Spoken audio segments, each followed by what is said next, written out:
Bonjour à toutes et à tous, je suis très content d'être là aujourd'hui pour parler d'un sujet, ma foi, tout à fait intéressant. Je suis Frédéric Cavazza, ça fait 25 ans que je travaille dans le numérique. En 25 ans, j'en ai vu des innovations disruptives, des promesses et ainsi de suite. Mais alors je peux vous garantir qu'avec l'IA générative, là on atteint carrément des sommets. Parce qu'effectivement, on a un tel niveau aujourd'hui de hype que ça éclipse tous les autres sujets. Donc, il y a encore 6 mois, on nous parlait de Web3, de métavers, de tout un tas de choses. Aujourd'hui, tout ça c'est fini. On ne parle plus que des IA génératives. À croire qu'effectivement, on est sur un sujet qui éclipse tous les autres, tellement son potentiel est gigantesque. Oui, il y a un réel potentiel. Oui, il y a eu des avancées technologiques qui sont évidentes. En revanche, je pense qu'on a atteint le pic des attentes exagérées et que maintenant est le bon timing pour pouvoir prendre un petit peu de recul et commencer à questionner cette espèce d'enthousiasme sans aucune réserve.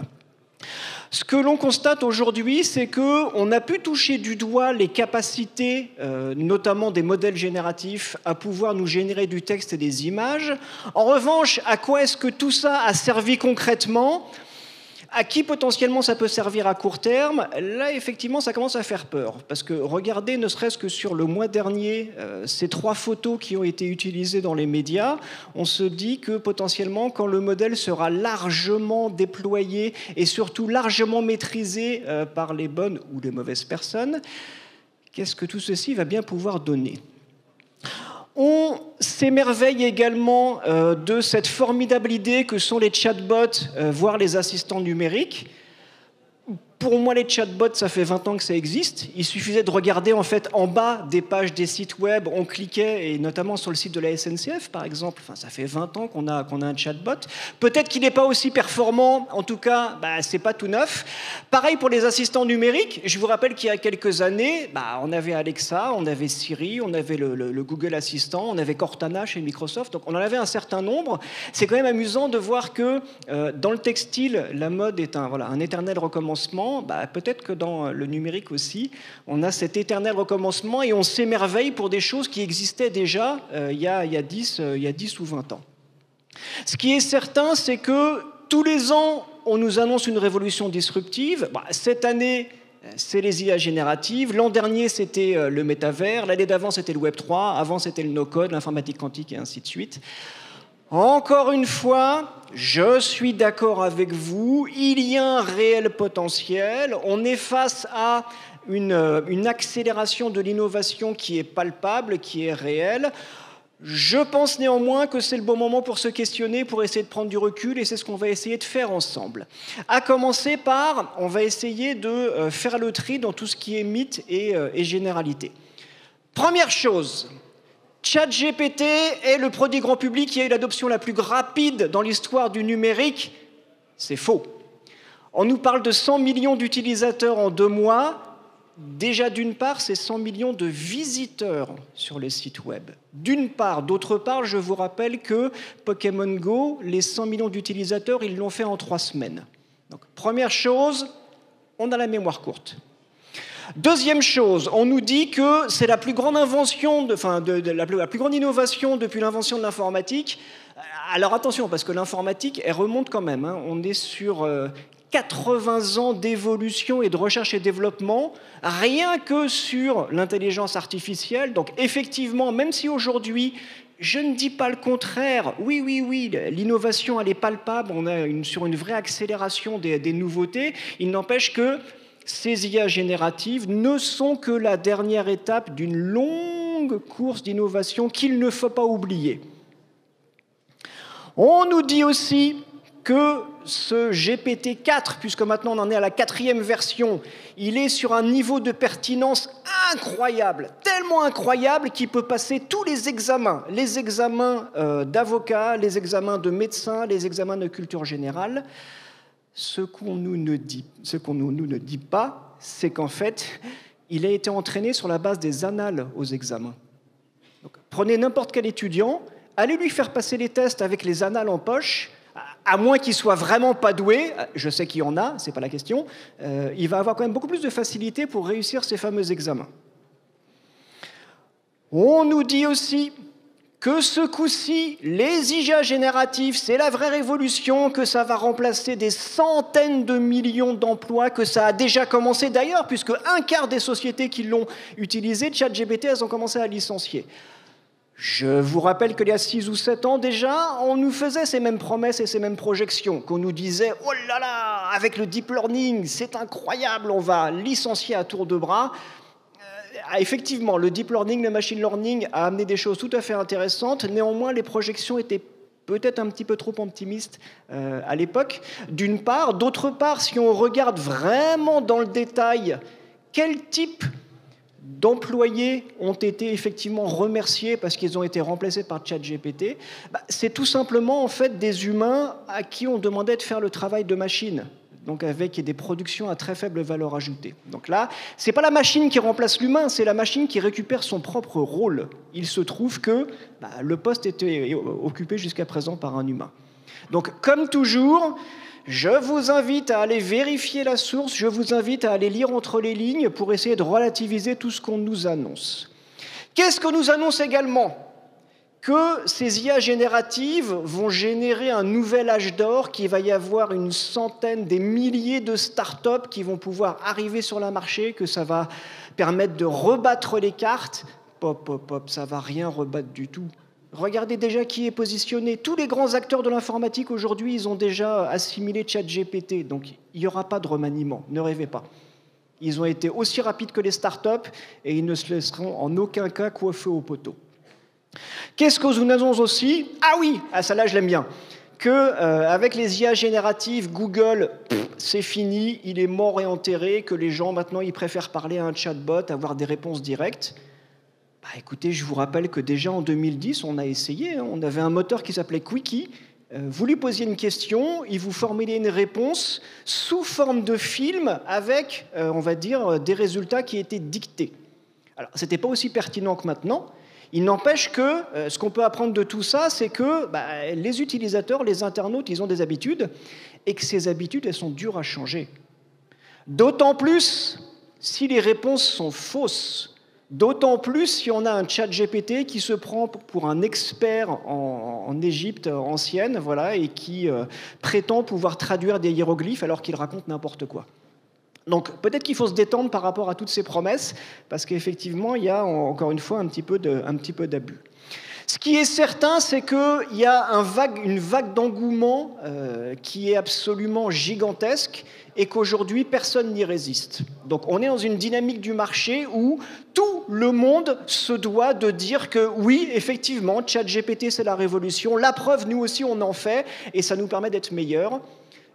Je ne sais pas pour vous, mais moi, j'ai un petit peu mal au cœur quand même. J'ai mal au cœur pour Salesforce ou pour Adobe, entre autres, qui ont intégré les intelligences artificielles depuis des années, depuis 2016 déjà, ils proposent de l'intelligence artificielle. Néanmoins, en 2023, ils se sentent obligés de dire « Ah, mais nous aussi, on fait du ChatGPT ». Et hop, on met à la poubelle tout ce qu'ils ont fait jusqu'à présent. Ça fait mal au cœur parce qu'ils étaient pionniers dans ce domaine, mais pour moi, ça n'est que le reflet de cette espèce d'hystérie collective autour de ce ChatGPT.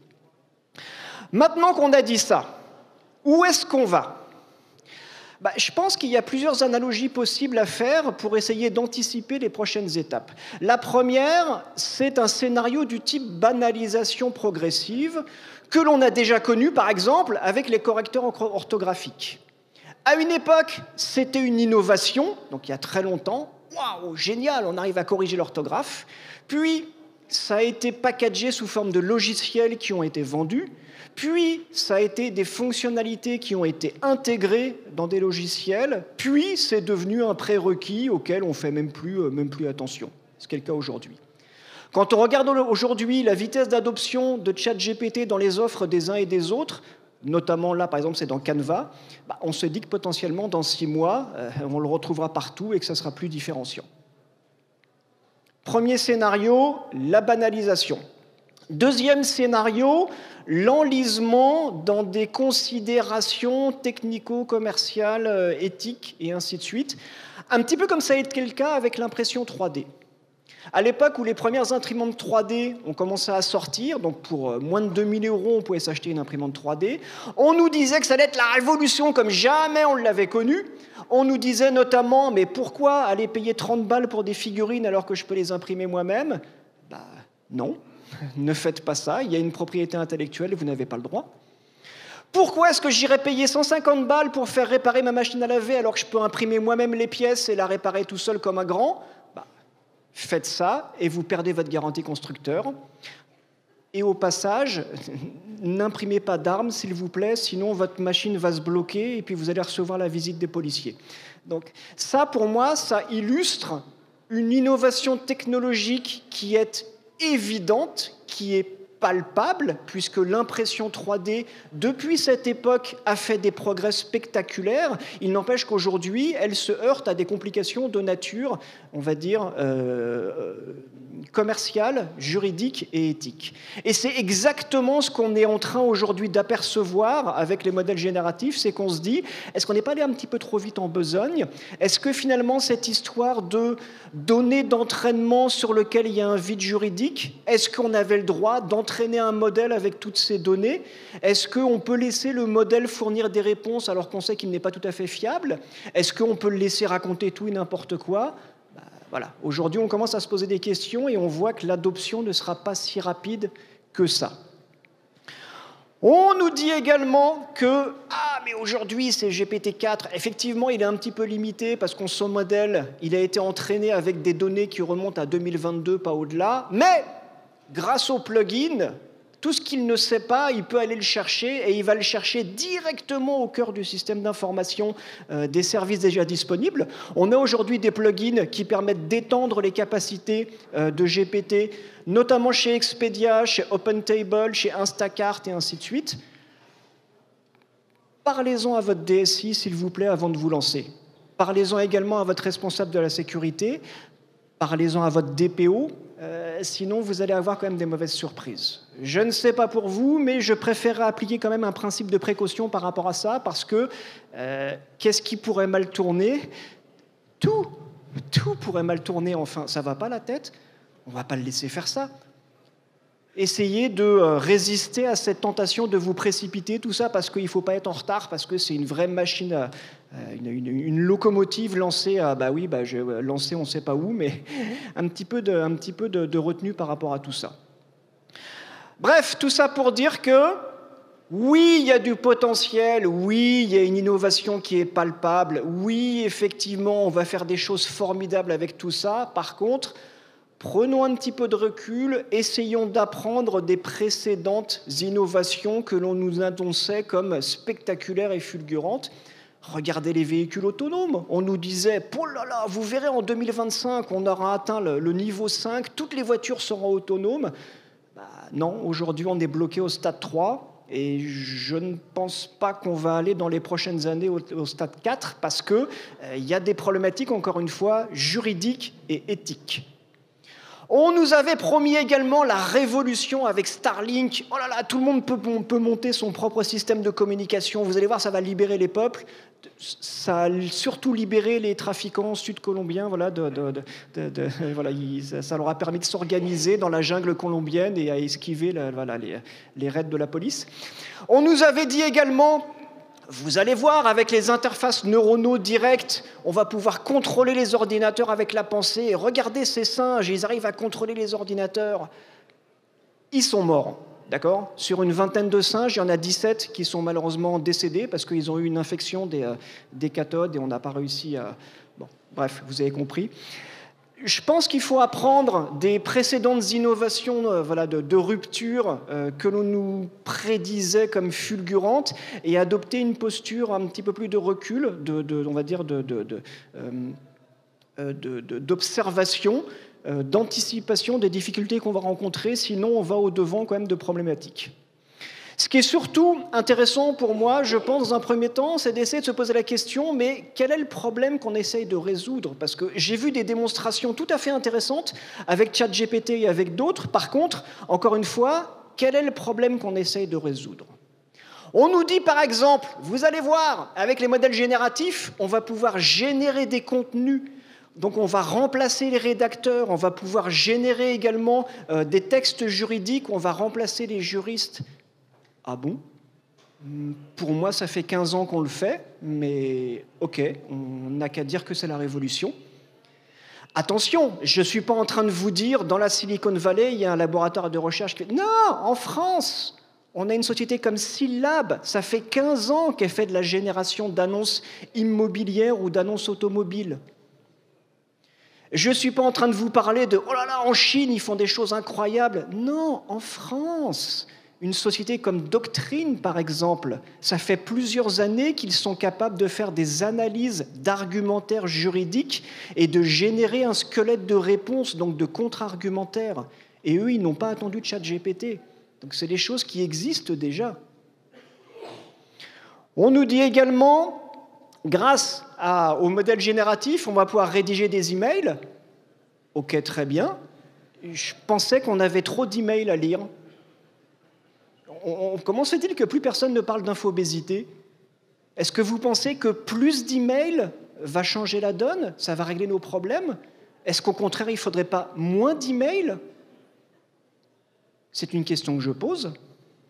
On nous dit aussi « Ah, mais regardez, on a des données de vente dans une grille Excel, ChatGPT nous permet d'analyser ces données de vente. » Pop, pop, pop, pop, pop. Vos données de vente, à vous, elles sont dans des grilles Excel? Vous n'avez pas de RP? Vous ne faites pas de business intelligence? On est où, là? On est en 1990? Qu'est-ce que c'est que ce délire? Moi, je suis extrêmement surpris par cette vision très rétrograde de l'informatique où, comme dans une PME, tiens, vas-y, tu as des données de vente, fais-moi un tableau, on va se l'envoyer par email. Excusez-moi, mais là, j'ai raté une étape ou alors on est revenu en arrière. Qu'est-ce que c'est que ce délire? C'est pas comme ça qu'on travaille dans les grandes entreprises, enfin. Mais bon, moi, je suis le sceptique de service, donc excusez-moi, on m'a demandé ce soir de faire le sceptique, donc je me prête à l'exercice. Qu'est-ce qu'on nous dit aussi? Que grâce à ChatGPT, il suffira de lui dire ce qu'on veut et qu'elle va nous générer un site web. Excusez-moi, mais concevoir un site web, c'est un métier, d'accord? Donc c'est pareil, toutes ces solutions de no-code et de low-code, qu'est-ce qu'on en fait? On fait comme si ça n'existe pas. Toutes ces librairies qui permettent de gagner du temps parce qu'on va faire de la cuisine d'assemblage, donc on va récupérer des bouts de code qui sont déjà tout prêts pour diviser par 5 les temps de développement. On fait comme si ça n'existait pas. Donc là, moi, quand même, j'ai un petit peu de mal avec cette espèce de raz-de-marée d'enthousiasme. On essaye de réinventer la roue. C'est quand même super surprenant tout ça.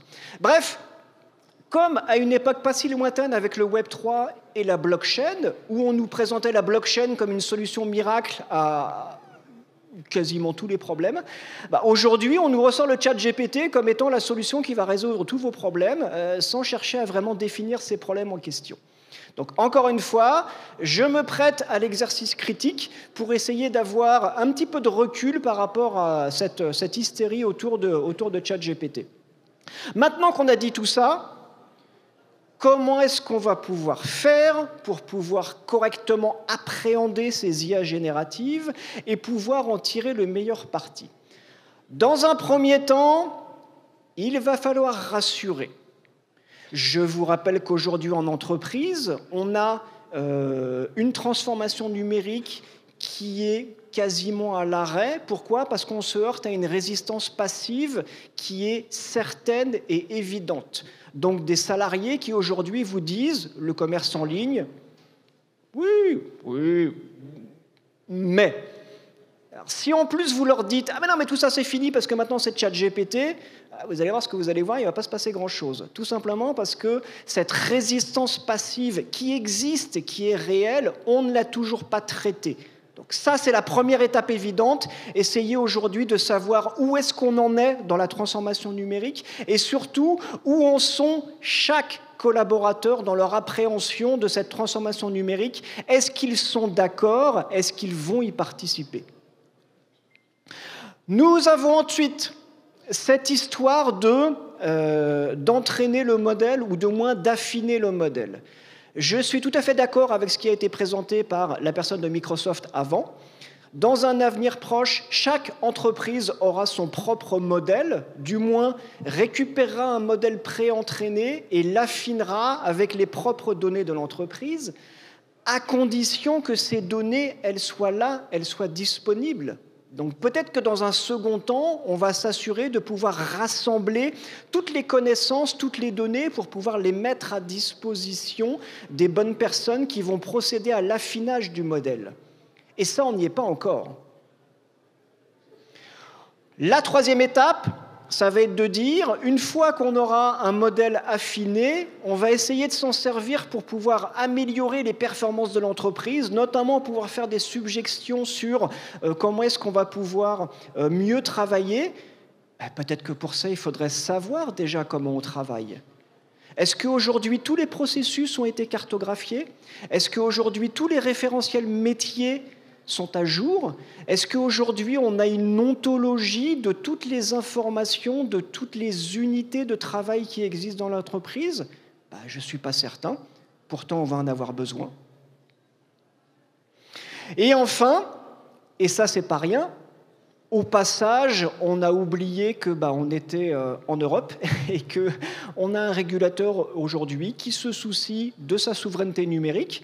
On a également des activistes qui se soucient de l'impact écologique du numérique. Donc peut-être qu'il va falloir également se poser la question de est-ce qu'on est raccord avec les travaux qui sont en cours aujourd'hui à Bruxelles, et surtout, est-ce que tout ça va être compatible avec les engagements RSE qu'il y a forcément dans votre entreprise. Bref, tout ça pour dire que on est d'accord, les progrès sont spectaculaires, c'est palpable, on arrive à faire des démonstrations formidables, on est à la veille de quelque chose d'énorme. Oui, mais on nous l'avait dit déjà avec le big data. C'est un grand oui, mais il y a des conditions. Donc le oui est encore plus grand, mais les conditions sont également encore plus grandes. Ne vous leurrez pas, ChatGPT ou un autre, il ne fera pas de la magie. Il y a tout un travail préparatoire à faire pour pouvoir libérer son plein potentiel et personne ne pourra esquiver ce travail préparatoire. D'accord ? Tout ça pour dire que, et je terminerai là-dessus, oui, les modèles génératifs et les intelligences artificielles ont une capacité, on va dire, un potentiel disruptif qui est gigantesque. Où est-ce qu'on en est aujourd'hui ? Aujourd'hui, ça sert aux étudiants, effectivement, à faire leurs devoirs, à gruger les examens. Donc, peut-être qu'au final, on n'était pas forcément prêts. Peut-être qu'il faut se poser des questions un petit peu plus profondes sur « mais à quoi ça va nous servir ?»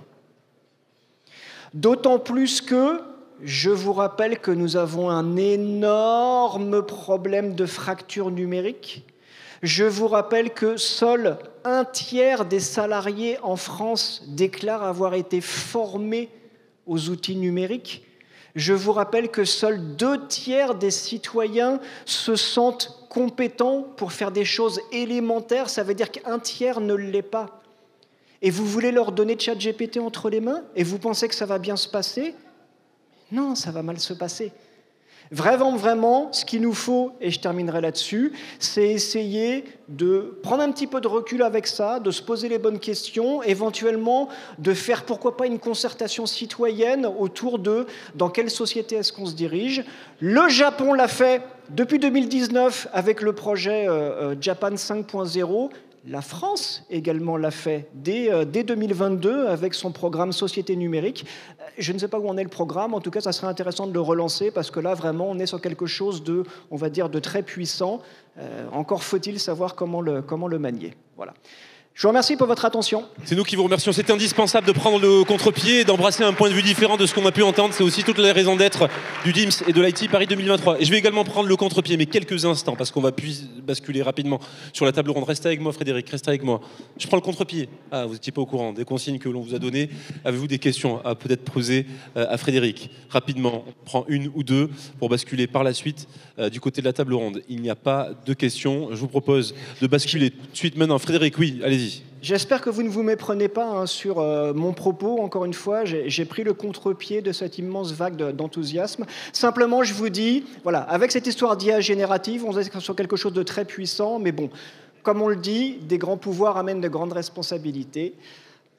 Et c'est pour cette raison que je balisais un peu plus les propos pour bien contextualiser également cette prise de parole. Merci infiniment à vous, Frédéric Cavazza, rappelons-le, directeur général et cofondateur de Cisc.